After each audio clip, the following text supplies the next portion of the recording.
Hi, District Managers. Monique Morrow, your VP National Affairs, here for what's going to be my last DM update for a while. I've been hiding it, at least from some of you, very well, but I'm actually about to go on maternity leave tomorrow, June 30th, which is why my desk is so clean. Look at that. I'm very impressed with myself.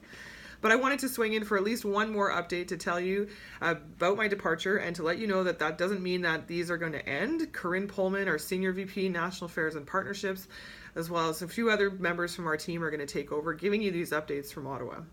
But I wanted to come in for one last one and tell you about three things today. The first is the House has finally risen for the summer. It's a break for everyone when MPs go back to their ridings. Even for them, they act like cranky school kids after a long exam period towards the end. Shenanigans are all over the city, and so it's really ready for everyone to go home. But really what that means for us is that our lobbying continues, but just in a different way.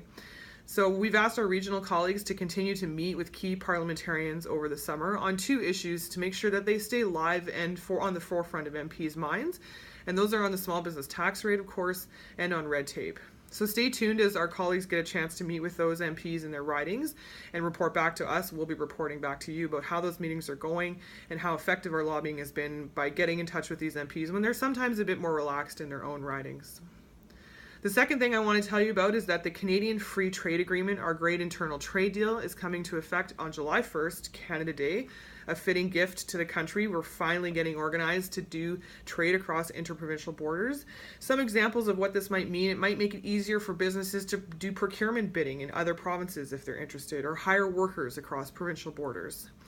The government is also putting in place something called a Regulatory Reconciliation and Cooperation Table, which is really just a long name for a place for stakeholders like CFIB and business owners to bring irritants and red tape issues that they've faced over the last decades, really, related to internal trade. So we wrote a letter to premiers that went out on June 29th, giving them their marching orders, essentially, asking them to consider looking at things like workers' compensation, harmonizing transportation regulations, professional and trade licensing as just some of the things we want them to address right away.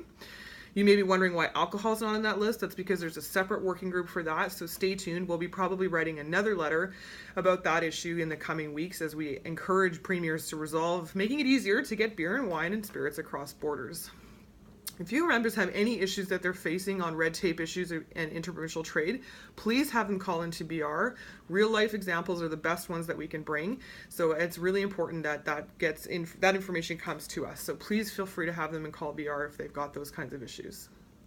The last piece I want to tell you about, saving maybe the best and most important news for last, is that as many of you might know, there's great news on credit cards. There's more power coming to merchants in the form of surcharging.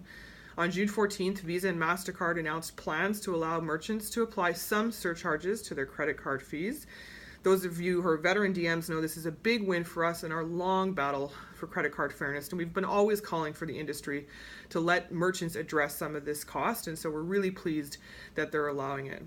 There's a great deal of information in the email that came with this video, so feel free to click on that in our web post for this month's e-news, as well as another option going out this week that will give you more detail if you need it. It's been a slice. I know this update was a bit longer than most, but we really appreciate your feedback and your eyeballs and your ears, as whatever method that you listen to or hear or view this. And I look forward to coming back in a year's time with more updates. Have a great summer and talk to you all soon.